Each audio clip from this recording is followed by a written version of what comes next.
as you know, at Halloween, there's a great trick-or-treating event on the lawn. What you may not know is that last year, our entire You president's office, did Winnie the Pooh. we did. Yes. Yes, And you I did. understand that you used to do the same. Is that correct? I had been doing that for nearly 30 years. My Mary Washington alums saw the mini posts from UVA's Halloweens, and they said, okay, they stole our dean and they stole our Winnie the Pooh.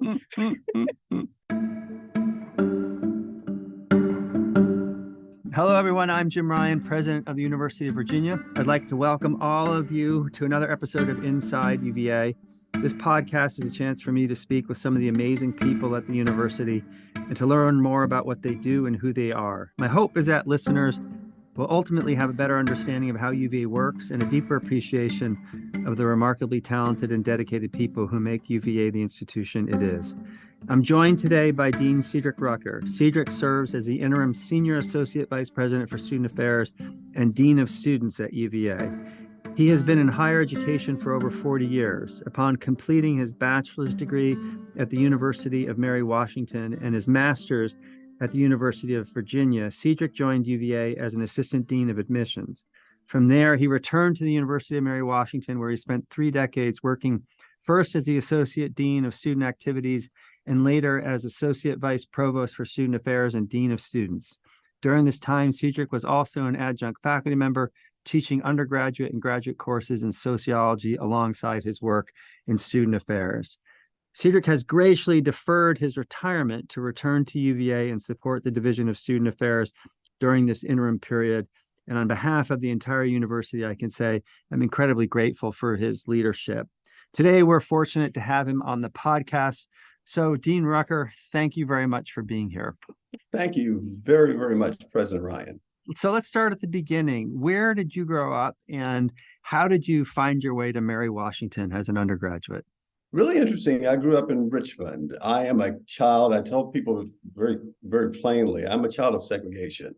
I'm an Eisenhower baby, so I'm old, which means that I grew up in an environment that was not always welcoming to difference of many different types. I remember as a child going shopping with my mom where we were not allowed to try on clothes. I remember the sort of restrictions of access. One of the things that I remember very vividly is a trip that we took to the beach. It was very clear to me that there were some differences because I looked across a fence and there were these rides that were available. They were pristine. People were laughing, having a great time. But we couldn't enter the beach from that side. We had to go to the other side, and the entertainments, the amusements were not as shiny. They were not as bright.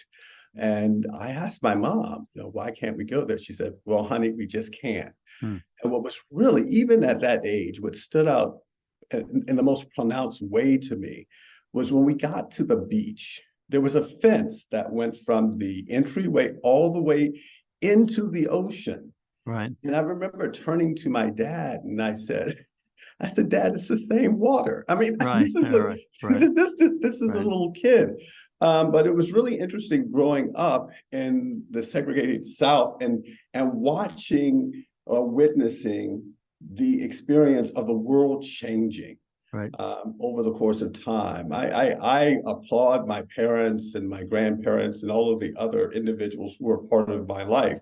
Because what they were doing, and I didn't recognize it at the time, they were preparing us for a world that really didn't exist. Because they talked about opportunity, they talked about the importance of studying, of continuing to be a good student, and to really focus on the opportunities that might be available as time changed. Right. I'm a proud kid of Richmond. I lived in the projects. And it's just one of those things that, it's forever there, but it really pushed us forward. My journey to Mary Washington was just like, I think, a lot of students' pursuit of higher education. Higher education is something that I knew that I wanted to do. My parents had always emphasized this as a bridge to, again, that unknown future. Right. And my final decision, as far as going off to college, came down to wanting to be at a smaller institution. I had many friends who came to UVA as an example, and other places, Carnegie Mellon, Penn, but I wanted a small school. My final decision came down to Wake Forest and Mary Washington. And going to Winston-Salem in the 70s was, I quickly determined that was not the place I wanted to be. So it was just up the road in Fredericksburg at a strong liberal arts institution that was once a part of the University of Virginia. It was a women's division, right? For UVA. So there was that connection there. And it turned out to be a revelatory experience for me. So you graduated high school in what year? In 1977. And so when you got to Mary Washington, how diverse and integrated was it at that time? It was not very diverse at all. Again, another thing that I let people know is I remember moving in. I didn't really follow the rule for move-in time. I was the first person to show up at the residence hall, and it was about 6:30 in the morning. And my parents, they drove the car. We parked in front of the residence hall because no one else was awake. There was a mist across campus. I remember going up to the residence hall door and knocking on the door because, again, no one was awake. And back then, we had dorm moms. The dorm mom came out in her slippers and her nightgown. And she said, "Who are you?" And I said, "I'm Cedric Rucker. I'm here to move in." And she went down the hall and she got the dorm president. And they went down the list and found my name and they found my assignment. I moved into Madison Hall, room 102. 102 was the first door after the entryway on the right. I moved into that room. And my parents, back then, they didn't have the sort of orientation where parents stayed and they shared information. Right. My parents dropped me off and it's like, bye, have a good college experience. We'll see you. And I witnessed the remainder of the day as people moved into the hall. There was no one who looked like me, no one. I was the only African-American male on that campus for 2 years. Wow. And I tell the story. I cried my first night. And I cried not because I was not capable of succeeding in that environment. I just felt alone because my high school was predominantly Black. I mean, Richmond we had gone through desegregation, which was late because Virginia was a massive resistance state, as most people know. And we were late to the game. But in a very short time, my first integrated school was not until middle school. By the time I got to high school, which was 3 years later, the schools had been resegregated as a consequence of flight. So it was really different coming into an environment where I expected that, I would be one of few, but never being the only one. And I remember calling my mom a few days later and said, "I don't know if I can do this." And my mom, an amazing woman, she asked me the question, "What did you do in high school that made you successful?" She said, "You joined things. You were part of the community. You need to do those things at Mary Washington." And I ran for office. Really? I ran for, it's the funniest story. I ran for a class council, which is kind of like student, the first year, the councils here. Right. And there was a position called publicity chair. I have no artistic talent whatsoever, but I decided to run for that position. I lost. But the most wonderful result of just taking that step was we had to campaign. I had to go into every first year hall. Right. I knocked on every door and I met every member of my class. And even though I lost, these people started inviting me to join organizations and get involved in the community. I became a disc jockey, which was phenomenal. That's why I love, speaking to people is really easy for me now because all of the things that came as a result of that, getting involved in student leadership, getting involved in student government, all of those things made that community mine. I cried 2 days at Mary Washington that first day. That was so unsettling. Yeah. And the last day, which was graduation day, when you realize that some of these people that you had built these amazing relationships with over time, you'd never see again. Right. So it felt like home eventually. It felt like home. It really did. I love that place. So you go from there to UVA for a master's in sociology, if I'm remembering correctly. That's correct. What was behind that choice?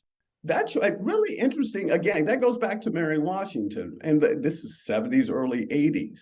The federal government and the state government had a lot more resources, it appears.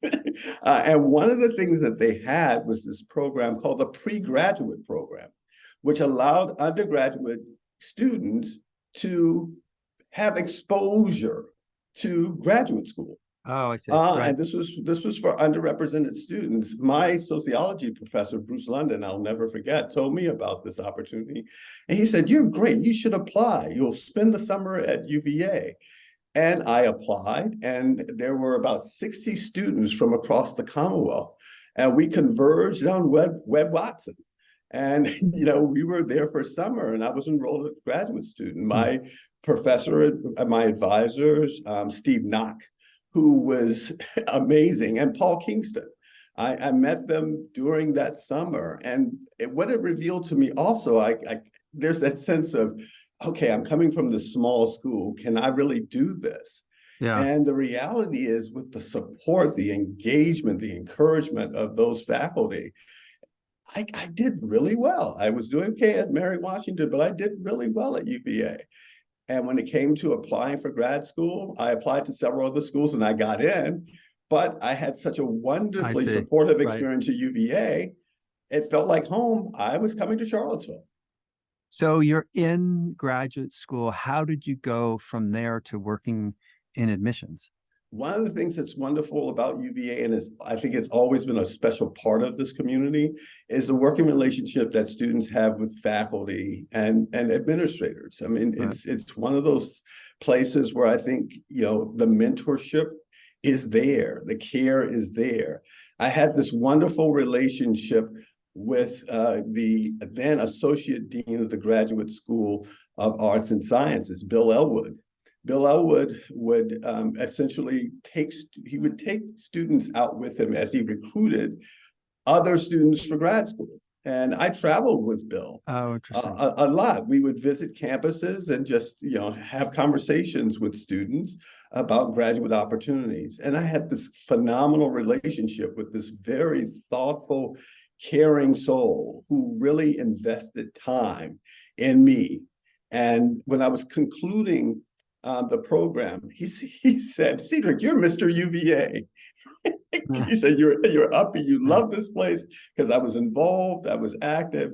He said, "There should be a way that you should stay here." Right. And I said, I'm from a working class background. I got to get a job. Right. And Bill, and I kid you not, he said, "Let me see what's out there at UVA." And he called around. I met with Bill on the Thursday. We had lunch on Friday. He said, "I have a copy of your resume. I've sent out your resume. You have an interview on Monday in the Office of Undergraduate Admissions." I had that interview and I got the position. And my future in higher education was sealed from that point on. So did you at that point think, okay, what I want to do with my career is spend it in higher education, or were you thinking, well, let me try and see if I like admissions and we'll see what happens after that? What was really interesting is that, and I communicate this to students all the time, it's about finding your passion. I initially wanted to be an attorney. That was one of those positions in my community, the community that I came from, that people respected, ministers, preachers, doctors and attorneys. And I thought that's what I wanted to do. And I'm so thankful for internships, because I know that law is your background, right? But internship showed me that I hated it. because my conception of the law was from television. It was Perry Mason, and Perry Mason resolved matters in like 45 minutes. Right. He wasn't reviewing boxes of documents in a basement somewhere. Exactly. And when you find out that's what you're going, it's like, oh, this I would be miserable doing this. Right. So in my ongoing relationship with Bill, it was very clear that I really enjoy just being out and engaging and facilitating the ability for individuals to have access to places that in many cases they didn't think they had access to, or they had very little knowledge about. I enjoyed that. And I was brought into the admissions office by Gene Rayburn, who was then dean, and Jack Blackburn, who was the associate dean, the legendary John Blackburn. And they were marvelous because even then, and I'm talking, this is the early 80s, their focus was increasing the representation within the student body of UVA. And there was a team of us. There were three of us. There was myself and Sylvia Terry, another person that many alums know very well, and Hope Walton. And we went out across the country, and I kid you not, across the country, sharing the UVA story, talking about the wonderful academic programs, the platform or the foundation that one could establish here that would allow individuals to have lives that would continue to inspire others. And it was fantastic. I remember we met with students, yes, in schools, but in churches and civic associations. We went everywhere just to, again, create an excitement about UVA. What led you to move back to Mary Washington and to move from admissions to student affairs? Again, that connection piece as well. Remember, I talked about the mentorship that I've received from Bill Elwood. One of the things that happened here was, as an admissions dean, we were out on the road in the fall, building relationships with students and their families and communities. One of the drawbacks was that even though we were successful because students were applying and they were coming, getting accepted and they were coming, but once they were here, there was not a lot of representation. And we would take off in the fall. And the students that we had worked with to get to come to UVA, when they sought support, they would look for the people they knew, and we were gone. Right. I began to feel really guilty about that. I mean, seriously, because they needed a resource in place. One of the things that was developed as a consequence of that period was the peer advising program that was born in 1984. And Sylvia and Hope, I remember sitting in a room with Sylvia and Hope and saying, we all said, we need something because we're not going to be here. If we're not going to be here, maybe peers could do this. And this is actually the 40th anniversary of the peer. This is the peer mentoring program in OAAA. In OAAA, yes. It's the 40th anniversary. And again, Sylvia Terry, amazing. And again, it came as a consequence of, again, us feeling that we were leaving students behind without support. And, the years went on, and I felt really guilty, again, about leaving students behind. And I really wanted to be able to stay and support students. I wanted that daily engagement. I wanted to be there if something happened. I wanted to be able to appropriately resource students within the institution on a full-time basis. So I got a call, same sort of thing. I got a call from Mary Washington in 1989, and they said, have you ever thought about coming back? Because there's this wonderful opportunity in student affairs. And I applied, and I became the associate dean for student activities. And it was amazing because I didn't have to leave. And I just worked with students, and I carried with me many of the things that I had learned here, especially the student self-governance piece. The students at Mary Washington were amazed that, I remember our programming committee, they said, you're actually giving us $300,000 to do concerts? It's like, yeah, and we get to decide. It's like, yes, this is for you. But again, these types of skills, these things that happened at UVA really created the sort of platform for the career I was able to have at Mary Washington. And you had an amazing run at Mary Washington. I'm curious, in what ways were the students different in your first year there as compared to your last year there? Well, in the first years, one of the things is, like, I was new. The first year class was new. But the upper class students had been there for 3 years. So they already had a sense of ownership. It's like, who is this person? Right. Even though I had gone to school there, I had gone there a decade before. So it was about building relationships with them, because there was no record of who this Dean Rucker was, or what he represented, or what his interests were in us. By the time I got to the end of the career, everybody who came in had some information about this person. And there was a sense that he was committed to the student experience. He was really someone who really sought to represent the interest of students and be an advocate for students. But again, it was about initially building those relationships and building trust among students. It was wonderful. The community was smaller. I think, like UVA, when I was here, the community was smaller than it is today. At Mary Washington, it was a smaller institution, and it too grew, just like UVA has grown. So again, it was about executing those things that were necessary to build partnerships with students, build relationships with students, but not just students, but the collegial relationships, because none of us do this alone. We are part of an institutional family, and connecting with all of the resources within the institution is really important. I say, when a student sits in one's office and they talk to you, they are not thinking that, I'm just talking to this one person. I'm talking to the university. And if I'm in need of assistance, if I'm in need of support, I shouldn't have to tell my story over and over and over again. You're going to help me because you are my connection to the institution. And that's really important. So that sort of investment in the student experience has always been key to me. And again, I had people who did that for me. So again, it was taking that and investing that across student generations. And what kept you coming back year after year? Because the job that you were in, being the dean of students, is an incredibly important job, but it's also a really difficult one.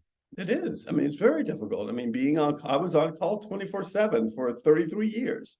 At a smaller institution, there was a lot more. I mean, here, there are also support services and the care and support.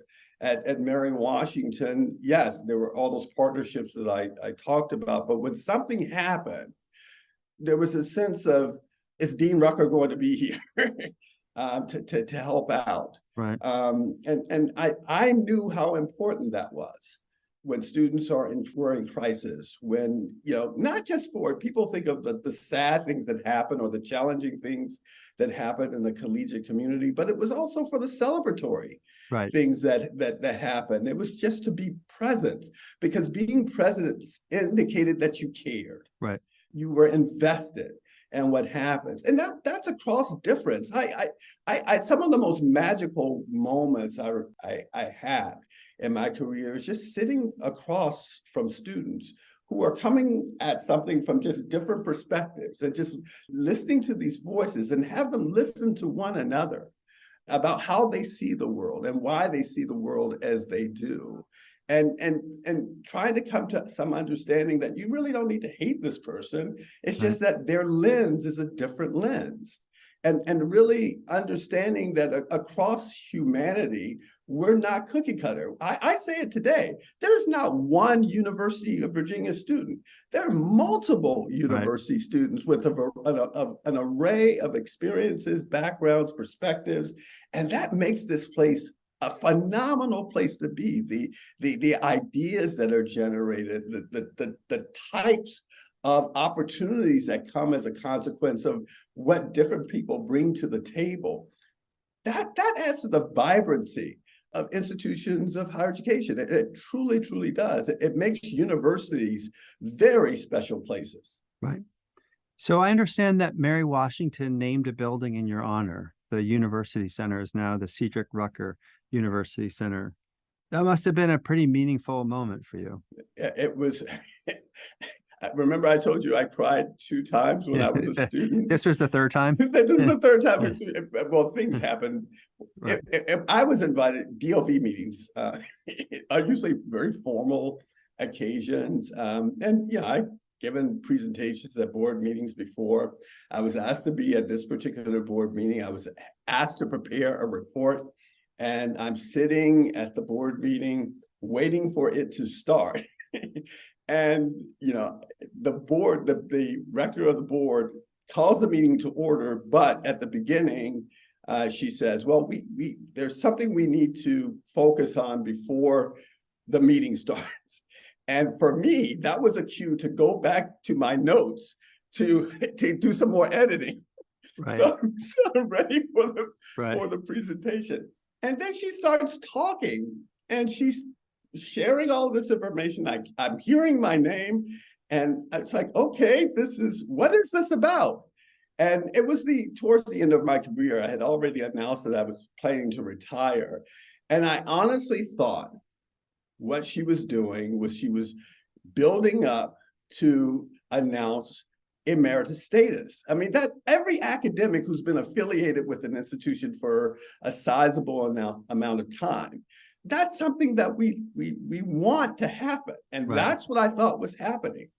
And she went through every committee, teaching everything that I'd ever done at Mary Washington. And when she's getting to the end, and I thought that she was going to say, and as a consequence, Dean Rucker will be accorded emeritus status.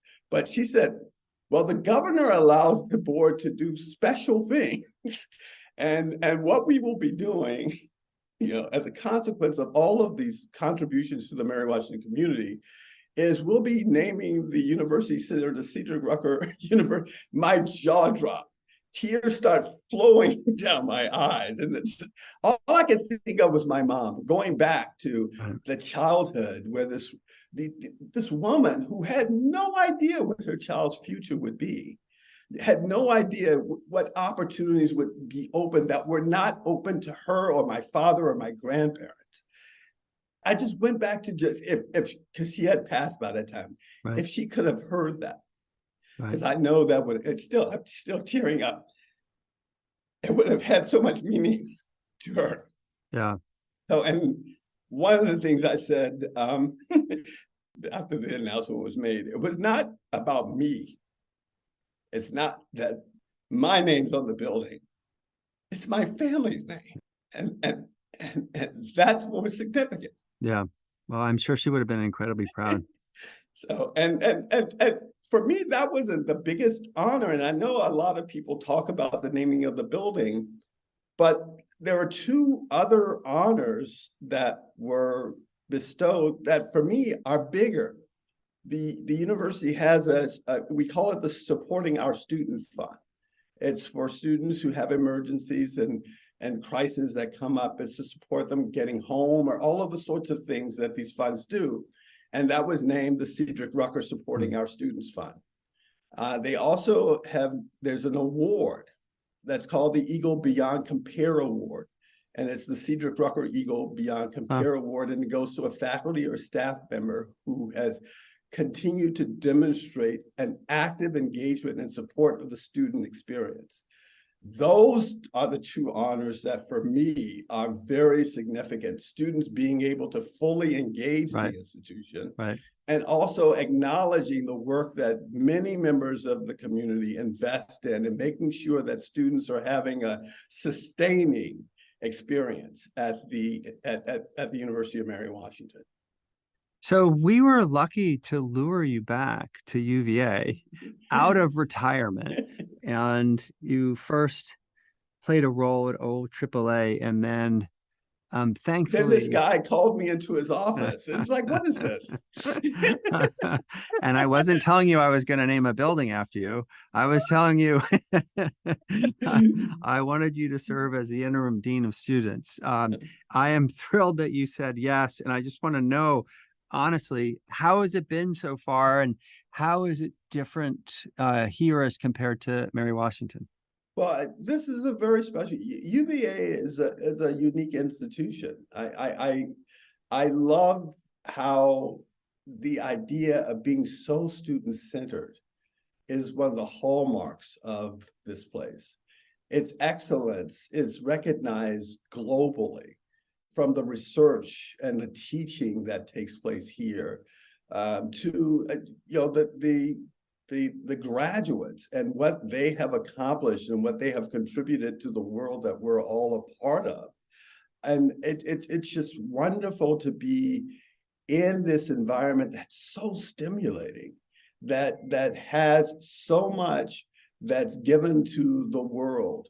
Jefferson founded this institution with certain ideas in mind, but what UVA has become and what UVA will be is it's just exceptional, and that to me has great meanings. And to work with students and support students and advocate on behalf of students in that capacity is one of the most special gifts that I think anyone can be given. I never thought that I would have the opportunity to return to my other alma mater, right. And to be able to contribute in the ways that UVA has afforded me, even in this window, have special meaning to me. And what my plan is to do all that I can within this period to make sure that, again, students are able to continue to be successful, their voices continue to be heard, they're first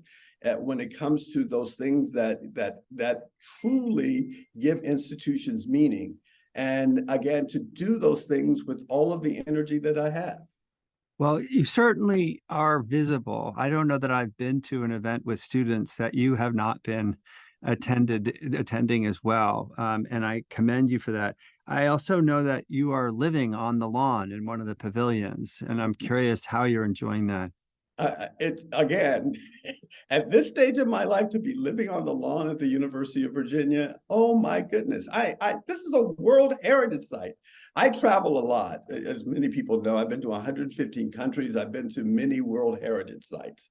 I went to school here. And again, I was a graduate student. The ranges were accessible, but never the lawn for me. And to be in the midst of students. I'm seeing students every day. I'm having conversations with students every day. When tours come by, I invite them in. I invite students in. I'm able to host events. I've had several student events. Some students have never been in the pavilion. Jefferson designed these spaces as places for students, for citizens of the university to engage, to be able to facilitate that has great meaning to me. And the pavilion is not just about me and me having this experience. It's so that we can, again, create community within the center, the heart of the academical village, which is, again, the home, the heart of UVA. That is so special. I thank UVA for this amazing opportunity.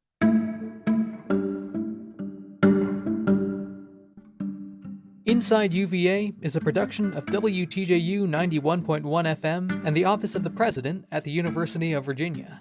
Inside UVA is produced by Jaden Evans, Ariane Ballou, Mary Gardner McGee, and Matt Weber. Special thanks to Maria Jones and McGregor McCants. Our music is Turning to You from Blue Dot Sessions. You can listen and subscribe to Inside UVA on Apple Podcasts, Spotify, or wherever you get your podcasts. We'll be back soon with another conversation about the life of the university.